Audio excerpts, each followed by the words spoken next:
গল্পতরু চ্যানেলে আপনাদের সাথে আছি আমি রাজ। পড়ছি তাসিফ হাসানের একটি গল্প, প্রতিশোধ।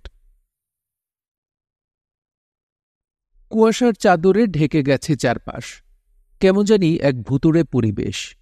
চারপাশের কিছু দেখা যাচ্ছে না। এমনিতে গ্রামের মানুষ সন্ধ্যা হলেই ঘুমিয়ে পড়ে, তারপর আরও বেশি নিশ্চুপ হয়ে যায় চারপাশ। খুব প্রয়োজন না হলে মানুষ তো দূরের কথা, কোনো বন্য প্রাণীও বের হয় না। এমন শীতের মধ্যে এক রাতে। শীত কিন্তু আজ বেশি পড়েছে, তাই না? তবে একটু পর শীত আর থাকবে না অপূর্ব। ভালোই কৌশল সুমন। তাড়াতাড়ি পা বাড়া, 10টা বাজে প্রায়। তুই ঠিক জানিস সুমন, 10:30 থেকে 11টার দিকে শেফালি বাইর হইব তো? আমি ঠিকই বলছি। আমি 3 দিন ধরে এখানে দেখেছি তাকে।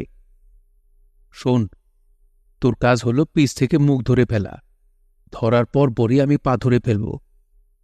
আমাদের যদি দেখে ফেলে, চিনে ফেলে, তাহলে আর কি করা, মেরে ফেলতে হবে।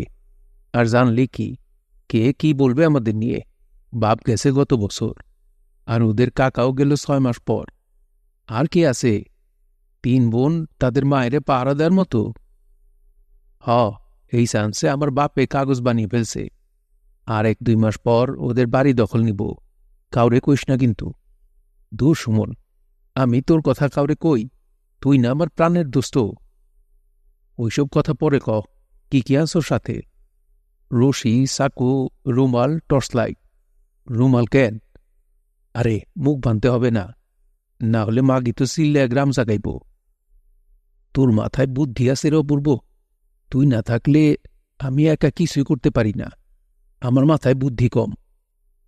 তোর বুদ্ধি দরকার নাই, মোড়লের ছেলের বেশি বুদ্ধি লাগে না। তোর বুদ্ধির জন্য আমি আছি, যেমন জগন্নাথ কাকা আছে তোর বাবার পাশে। এই বলে অপূর্ব হাঁটা ধরল শেফালিদের বাড়ির দিকে। তার পিছনে পিছনে হাঁটতে থাকল সুমন। 1963 সালের এক শীতের রাত। শেফালি, জবা, বকুল, 3 বোনের বাবা হরিচরণ বড়াল মারা গেছেন কর্কট রোগে। সেই সময় কর্কট রোগের চিকিৎসা ছিল না বললেই চলে। বিনা অসুখে মারা যাবার আগে ঘরের বিশ্বস্ত কর্মচারী বিমল নন্দীকে বলে গেছেন তার পরিবার দেখে রাখতে। বিমল নন্দী ছিলেন পারিবারিক কর্মচারী, কিন্তু বিমল নন্দী কথা দিয়েও রাখতে পারেনি। এক অপঘাতে মৃত্যু হয় তার। সাধারণ মৃত্যু না, আসলে তাকে খুন করা হয়। কে খুন করেছে, কারা করেছে, কেউ জানে না। আসলে বিমল নন্দী যে খুন হয়েছেন, এটা শৈবাল ভাদুড়ী আর তার লোক ছাড়া কেউ জানে না। হরিচরণ বড়ালের সম্পত্তি দখলের উদ্দেশ্যে এক রাতে মাথায় বাড়ি মেরে শৈবাল ভাদুড়ীর লোক বিমল নন্দীকে মেরে ফেলে। শুধু মারে তা না, গ্রামের জঙ্গলে পুঁতে ফেলে তাকে। অজপাড়া গ্রামে কালে ভদ্র পুলিশ আসে না। চিরকুমার বিমল নন্দীর পেছনে কোনো আত্মীয় স্বজন না থাকার কারণে তার হঠাৎ হারিয়ে যাওয়া নিয়ে কেউ মাথা বেশি ঘামায়নি। শিউলির মা সবিতা রানী খুবই সহজ সরল মহিলা। বেশ কয়েকবার গ্রামের মোড়ল শৈবাল ভাদুড়ীর কাছে বলার চেষ্টা করেছিলেন বিমল নন্দীর নিখোঁজ। শৈবাল ভাদুড়ী বরাবরই একই কথা বলেছেন। দেখেন, বিমল নন্দী তার নিজের এলাকায় চলে গেছেন। মালিক নাই, মারা গেছেন, তাই বোধহয় থাকেন নাই।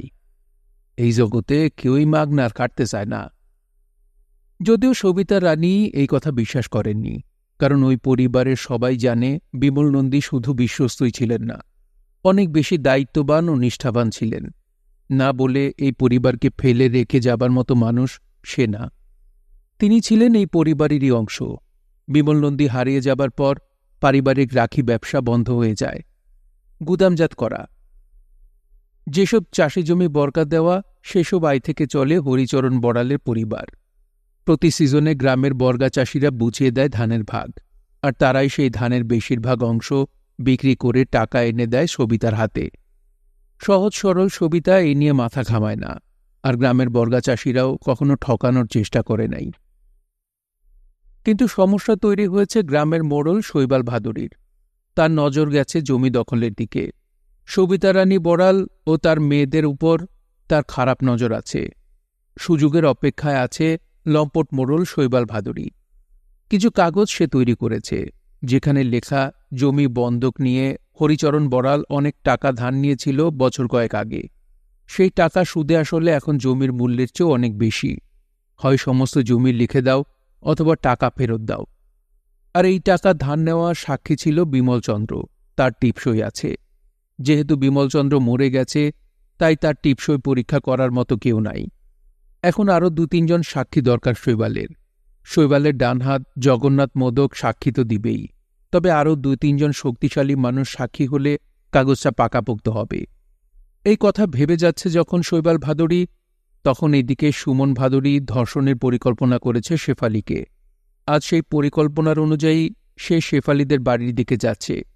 শৈবাল ভাদুড়ীর ছেলে সুমনও তার মতোই এক বড় লম্পট, আর এই লম্পটের সার্বক্ষণিক সহচরী হল অপূর্ব দে।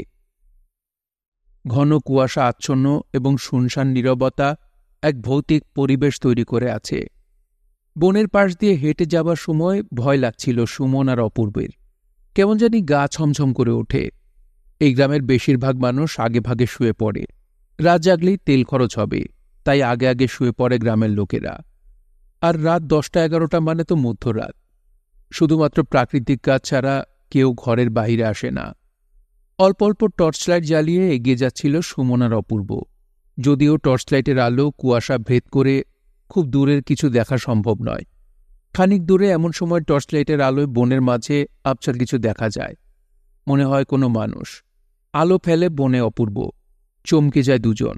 সাদা রঙের জামা পরে বনের মাঝে একা হেঁটে যাচ্ছে শেফালি। ভুল দেখে নাই তো তারা? ফিসফিসিয়ে কথা বলা শুরু করে তারা। এই অপূর্ব, এইটা কি দেখেছি? শেফালি তো বনের মধ্যে। হ, আমিও তো দেখলাম শেফালি রে। এত রাইতে শেফালি বনের মধ্যে কেন? ভয় করে না ওর? মনে হয় কারোর লগে পীড়িত করে। একা একা বাইর হইছে দেখা করার জন্য। চল ধরি, আমাদের কাজ শুরু করি। না রে সুমন, এখন ধরা যাব না। এর সাথে কেউ না কেউ আসেই। ওর পিছনে পিছনে যাই, এরপর হাতে নাতে ধরি। ওর নাগরের সামনেই আমরা করুম। কাউরে কইতেও পারব না, আবার আর শেফালিরে মারতেও হইব না। আর এইটা কইয়া মন চাইলেই যখন তখন ওরে করা যাইব। হা হা হা, তোর বুদ্ধি ভালাই। চল পিছনে পিছনে। লাইট বন্ধ কর, আস্তে আস্তে পিছনে, যেন বুঝতে না পারে। এই বলে অপূর্ব অদ্ভুতভাবে মুচকি হাসল। ফিসফিসিয়ে কথা বলছিল সুমন আর অপূর্ব। তারা শেফালির পিছু নিয়ে আস্তে আস্তে বনের গহীনে ঢুকে পড়ে। গ্রামের ছোট বন জঙ্গল। ভয়ঙ্কর পশু না থাকলেও দিনের বেলাতেও কেউ ঢুকতে চায় না। অল্প কিছু মেছো বাঘ, শিয়াল আর কিছু বন্যপ্রাণীর বাস। এক ঘোরের মাঝে চলে যাচ্ছে সুমন আর অপূর্ব। আস্তে আস্তে বনের অনেক ভেতরে চলে যায় শেফালি। বনের ঠিক সেখানে, যেখানে বিমল নন্দীকে পুঁতে রাখা হয়েছিল, ঠিক সেখানেই হঠাৎ করে শেফালি ঘুরে দাঁড়ায়। তোমরা কেন আমার পিছু নিয়েছ? তুই এত রাতে বনের মধ্যে কি করস? অপূর্ব বলল। আমি যাই করি না কেন, তাতে তোমাদের কি? সত্য করে বল, তোর সাথে কি আছে? কার সাথে দেখা করতে এসেছিস? অপূর্ব আবার বলল। আমরা জানি না মনে করিস তোর সাথে কি আছে? সুমন বলল। কে আছে বলো? শেফালির জবাব। মানে তুই? এই বলে তোতলাতে থাকে সুমন। তুই একা আসছোস, বিশ্বাস করি না। কি আছে তোর সাথে বল? অপূর্ব বলে ওঠে। তোমরা খুঁজে নাও, আমি কেন বলবো? এই সুমন, ওকে ধর। আজ ওকে ল্যাংটা করে জঙ্গল থেকে বের করুম। পরে পুরা গ্রাম ল্যাংটা করে ঘুরামো। তাড়াতাড়ি কর, নইলে খবর আছে, বলে অপূর্ব। কি করবা তোমরা? আমি কিছুই কমু না, পারলে করে দেখাও কি করতে পারো। চল সুমন, মাগিরে এখন ল্যাংটা করুম। কোনো কথা শুনতে চাই না। সুমন আর অপূর্ব এগিয়ে যায় শেফালির দিকে, শেফালির কাপড় খোলার উদ্দেশ্যে। ওদের মূল উদ্দেশ্য ছিল ছলে বলে শেফালিকে ধর্ষণ করা। কিন্তু যেই না ওরা শেফালির একদম কাছে যায়, হঠাৎ করে শেফালির চোখ লাল হয়ে গেছে। হা হা হা করে পুরুষ কণ্ঠে হাসতে থাকে শেফালি। শুধু পুরুষ কণ্ঠই না, কেমন জানি যান্ত্রিক কণ্ঠ হয়ে যায়। শেফালির গায়ে ছিল সাদা জামা, সাদা ওড়না, কিন্তু আস্তে আস্তে সাদা জামা ওড়নাই লাল রক্তাক্ত হয়ে যায়। ছোপ ছোপ রক্ত বেয়ে পড়তে থাকে শেফালির ওড়না থেকে। হঠাৎ এই ভয়ঙ্কর রূপ দেখে হকচকিয়ে ভয়ে উল্টো দিকে দৌড়াতে থাকে অপূর্ব আর তার পেছন পেছন সুমন। কিছুদূর যাবার পর তারা দেখে উল্টো পথের সামনেই শেফালি দাঁড়িয়ে আছে। তার এক চোখ দিয়ে ফোঁটায় ফোঁটায় রক্ত ঝরছে। একইভাবে হেসে উঠে শেফালি। দাঁতের ফাঁকে তাজা রক্তের ফোঁটা দেখা যাচ্ছে। বিভৎসভাবে একটা চোখ বেরিয়ে আসে শেফালির। রক্তে ভিজে যাচ্ছে বের হয়ে আসা চোখটি। বিকট শব্দে হা হা করে হাসতে থাকে। মুহূর্তে জ্ঞান হারিয়ে পড়ে যায় সুমন। অপূর্ব চেষ্টা করে সুমনকে ডেকে তুলতে, কিন্তু ব্যর্থ হয় সে। অপূর্ব সুমনকে রেখে দৌড়ে পালিয়ে আসে। একসময় অপূর্ব গ্রামের পথ খুঁজে পায়, আর পথের কাছেই সে শৈবাল ভাদুরী, জগন্নাথ মোদক ও তাদের দেহরক্ষী তাপস অধীরকে দেখতে পায়। নটি বাড়ি থেকে মদ খেয়ে ফিরছিল তারা। এই সময় অপূর্ব চিৎকার করে বলে, কাকু বাঁচাও বাঁচাও, শেফালি মেরে ফেলল সুমনকে, তাড়াতাড়ি আসো। প্রাণপ্রিয় ছেলের নাম শুনেই নেশার ঘোর কেটে যায় শৈবাল ভাদুরীর। কি বলতেছিস অপূর্ব, খুলে ক। আমি আর সুমন বের হয়েছিলাম রাতের গ্রাম দেখার জন্য। এই সময় বনের পাশ দিয়ে হেঁটে যাইতেছিল শেফালি। শেফালি কইল, চলো বনের মাঝে ঘুরে আসি। আমি সুমন না করছি, যামু না। কিন্তু শেফালি আমাদের জোর করে বলে নিয়ে গেল। সেইখানে সে ভূত হইয়া গেছে, আমাদের খাইতে চাইল। আমরা পালাইছি, কিন্তু এক সময় দেখি সুমন পাশে নাই। শেফালি মনে হয় নিয়ে গেছে, আর তখনই তোমাদের দেখলাম। তুই কি পাগল হইছিস? কি সব কথা বলিস? আই জগন্নাথ, তাপস, অধীর, তাড়াতাড়ি চল বনের ভিতরে, বললেন শৈবাল ভাদুরী। হ দাদা, চলো দেখি, কিছু হইব না আমাদের সুমনের, বললেন জগন্নাথ। কোন পথে যেতে হবে দেখিয়ে দেওয়া বলব, বলে উঠেন শৈবাল। তাপস ও অধীরের হাতে মশাল ছিল। ওরা হৈ হৈ করে বনে ঢুকল। পিছনে পিছনে শৈবাল ভাদুরী, জগন্নাথ আর অপূর্ব যায়। শেফালি বা রক্ত কোনো কিছুর চিহ্ন নেই সেখানে। সুমনকে পাওয়া যাচ্ছে না। তবে বনের মাঝে দড়ি, চাকু, রুমাল, টর্চলাইট পেল সবাই। পাগলের মতো করতে থাকলেন শৈবাল ভাদুরী, কিন্তু কোথাও নেই সুমন। ছোট একটা বন, এর মাঝে কিভাবে হারিয়ে গেল? অধীর মশাল জগন্নাথের হাতে দিয়ে চলে গেল এর মাঝে গ্রামের মানুষ ডাকতে। আশপাশে অনেকে এই মধ্যরাতেই মশাল হাতে নিয়ে ছুটে এলো বনের মাঝে। এর মাঝেই কেউ কেউ বনের বিভিন্ন জায়গায় আগুন জ্বালালো। একসময় পুরো বন আলোকিত হয়ে গেল। বনের মাঝে বন্য প্রাণীগুলো ছোটাছুটি করে জঙ্গলে লুকিয়ে গেছে। এত হইচই সন্ধান, কিন্তু কোথাও যে নেই সুমন। দাদা, চলেন শেফালিদের বাসায় যাই। সুমন ওইখানে যায়নি তো, বলে উঠল জগন্নাথ। চল এখনই। এ অপূর্ব, তুইও চল, বললেন শৈবাল ভাদুরী। বনের মাঝে কিছু মানুষ রেখে অল্প কিছু মানুষ নিয়ে ছুটে গেলেন শৈবাল ভাদুরী হরিচরণ বড়ালের বাড়ি। এই মধ্যরাতে বাড়ির উঠানে শরগোল শুনে দ্রুত বের হয়ে এলেন সবিতা বড়াল। দাদা, এত রাইতে আমার বাড়িতে কোনো সমস্যা? বললেন সবিতা। তোমার মাইয়ারে ডাকো, শৈবাল বলে উঠলেন। মাইয়া দুটা ঘুমাইতেছে, বাচ্চাদের ডাকা কি ঠিক হবে? বললেন সবিতা।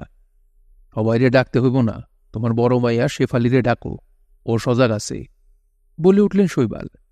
কি কন দাদা, শেফালিরে কিভাবে ডাকমু? ও তো বাড়িত নাই, সবিতা বললেন। বাড়িত নাই মানে? ওই সে কি করতেছে সে? রাগে চিৎকার করে বললেন শৈবাল। এখন তার ধারণা হয় ভূত না, শেফালির কাজ ছিল সেটা।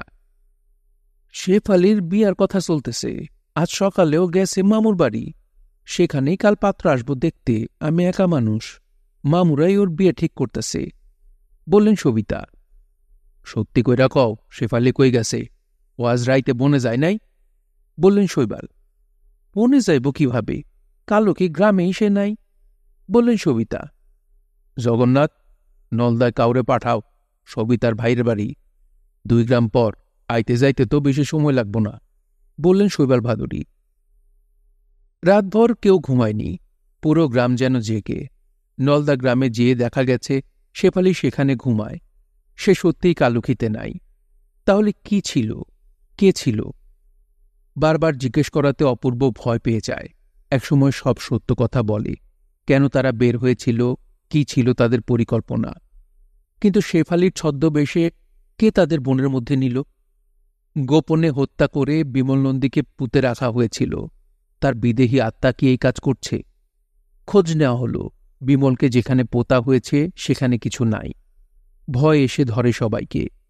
এখন সবাই জেনে গেছে বিমল নন্দীকে মেরে পুঁতে রাখা হয়েছে। বিমলকে খুন করা হয়েছে, এটা কেউই ভাবছে না এখন। সবার ভয় বিমলের ভূত নিয়ে। কি হলো সুমনের?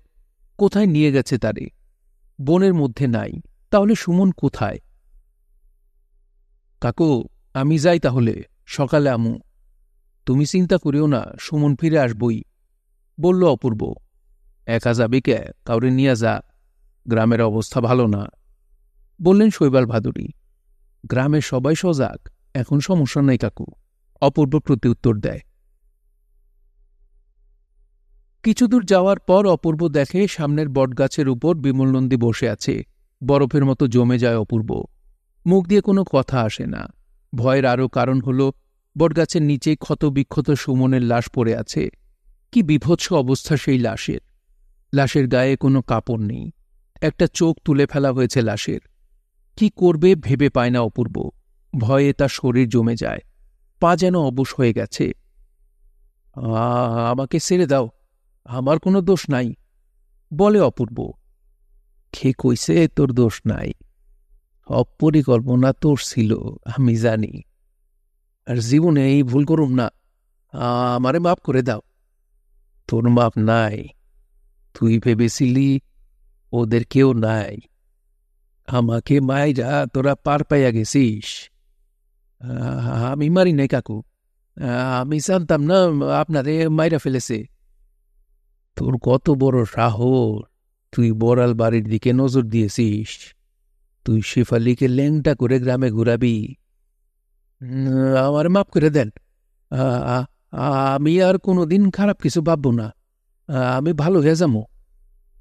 তোর কাপড় খোল, ল্যাংটা ল্যাংটা হয়ে নাচ আমার সামনে। ভয়ে কিছুই বলতে পারে না অপূর্ব। দ্রুত সে নিজের সব কাপড় খুলে ফেলে, কিন্তু তবু তার রক্ষা হয় না। সকালে গ্রামের মানুষ দেখে সুমন আর অপূর্বের নগ্ন লাশ পড়ে আছে বটগাছের নিচে। সবাই মেছোবাঘের পায়ের চিহ্ন দেখে, কিন্তু কেউ বিশ্বাস করে না এটা মেছোবাঘের কাজ। সবাই জেনে গেছে বিমল মরে গিয়ে ফিরে এসেছে। সুমন আর অপূর্বের কারোরই চোখ নেই, মেছোবাঘ খেয়ে নিয়েছে। তাদের গায়ের সব কাপড় খুলে অন্য পাশে ফেলা দেখে মনে হচ্ছে কোনো মানুষ তাদের গায়ের কাপড় খুলে অন্য পাশে রেখে দিয়েছে। গ্রামের মোড়ল শৈবাল ভাদুরীর একমাত্র ছেলের লাশ দেখে হতভম্ব হয়ে গেছে। হরিচরণ বড়ালের পরিবারের কারণে তার ছেলেকে হারাতে হল। হরিচরণ বড়ালের পরিবারকে তিনি ছেড়ে দিবেন না, মনে মনে প্রতিজ্ঞা করলেন শৈবাল ভাদুরী। নিজ ছেলের অন্ত্যেষ্টিক্রিয়ার পর শৈবাল ভাদুরী কালুখী গ্রামে ভূতযজ্ঞ দেন, যাতে বিমল নন্দীর আত্মা আর এই গ্রামে ফিরে আসতে না পারে। খুব নিশ্চিন্ত হয়ে যায় গ্রামের মোড়ল শৈবাল ভাদুরী। এবার আর বিমল নন্দীর ভূত আর কিছু করতে পারবে না। এবার সে হরিচরণ বড়ালের সম্পত্তি দখল করা সব কাগজপত্র তৈরির কাজ শুরু করতে থাকে। আগে সব সম্পত্তি দখল করবে, এরপর এক এক করে বড়াল পরিবারের সবাইকে শেষ করবে। তার তৈরি করা বন্ধকের কাগজের সরাসরি সিল দরকার। লোক আছে অফিসে, কিছু ঘুষ দিলেই সিল পড়ে যাবে। সেই কাগজের জন্যে তার নিজের যেতে হবে বাগেরহাট। বাধ্য হয়ে সে জগন্নাথ মোদককে সাথে নিয়ে বাগেরহাট যান। ফেরার পথে রাত হয়ে যায়। মূলঘর গ্রাম পার হবার সময় হঠাৎ দেখেন তার ছেলে সুমন ভাদুরী দাঁড়িয়ে আছে ভৈরব নদীর পাশে। এক মুহূর্তে শৈবাল ভাদুরী ভুলে যান তার ছেলে যে মৃত। ছেলেকে দেখে আবেগপ্রবণ হয়ে যায়। জগন্নাথ মোদকও দেখে সুমন চেহারার প্রেতাত্মাকে, কিন্তু সে বুঝে ফেলে এটা অশুভ আত্মা। বিমল নন্দী এসেছে সুমনের বেশে। দাদা, এইটা সুমন না, চলেন বাড়ির যাই, এখানে থাকা ঠিক হবে না। জগন্নাথের এই কথা যেন বিশাল ভাদুরীর কানেই যাচ্ছে না। কিরে বাবা, তুই এখানে কি করস? বাড়ির যাবি না? বললেন শৈবাল ভাদুরী। বাবা, নদীটা কি সুন্দর, তাই না? চল বাড়িতে যাই, এখানে কাম নাই। বাবা, আমি জল খাবো, বড় পিপাসা লাগছে। এই বলে দৌড়ে সুমন নদীর মাঝে যায়। সুমন যাবার সাথে সাথে নদীর জল দুপাশে আলাদা হয়ে যায়। পেছন থেকে জগন্নাথ না না করতে থাকে, কিন্তু শৈবাল ভাদুরী কোনো কথাই শুনেন না। কি এক মোহে ছুটে চলেন নদীর দিকে। দূর থেকে জগন্নাথ দেখতে পারে সুমন ভাদুরীর রূপ নেওয়া ছেলেটি আস্তে আস্তে ভয়ঙ্কর চেহারার এক মানুষের রূপ নিয়েছে। মানুষটির এক চোখ নেই, মুখে জখমের চিহ্নের কারণে মুখের চেহারা বিকৃত হয়ে আছে, যে কারণে কোনো মানুষের চেহারার সাথেই মিলানো যাচ্ছে না। চোখের ভিতর থেকে গলগলিয়ে রক্ত বেয়ে যাচ্ছে সেই বিভৎস চেহারার মানুষটির। ভয়ে জ্ঞান হারিয়ে ফেলে জগন্নাথ মোদক। হুঁশ ফেরে শৈবাল ভাদুরীর। কিন্তু ফেরার কোনো পথ নেই। চারপাশে জল, সামনে বিভৎস এক মানুষ দাঁড়িয়ে। বুঝতে বাকি থাকে না, এই বিমল নন্দী। কেমন আসো শৈবাল?